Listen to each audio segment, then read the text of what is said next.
పైనుంచి క్రిస్పీగా లోపల ఫ్లేవర్ఫుల్గా ఉంటుందండి. వెజిటేబుల్స్ అన్నీ తింటూ ఉంటే టేస్ట్ చాలా బాగుంది.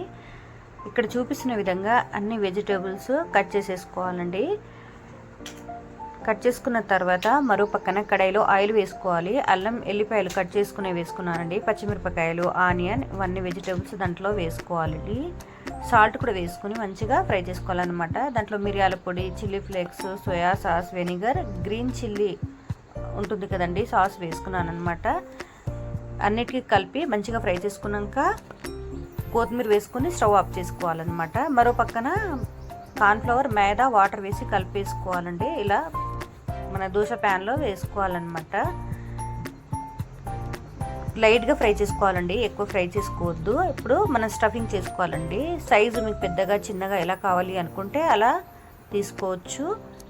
మైదాపిండితో నేను క్లోజ్ చేసుకున్నానండి. మైదాపిండిలో వాటర్ వేసి కలిపేసుకుంటే మనం క్లోజ్ చేసేసుకోవాలన్నమాట. ఇప్పుడు వేడి వేడి ఆయిల్లో ఈ విధంగా ఫ్రై చేసుకుంటే ఎంతో టేస్టీగా, క్రిస్పీగా చాలా బాగుంటుందండి. ఒక్కసారి ట్రై చేయండి, మీకు తప్పకుండా నచ్చుతుందండి. చాలా బాగుంటుంది.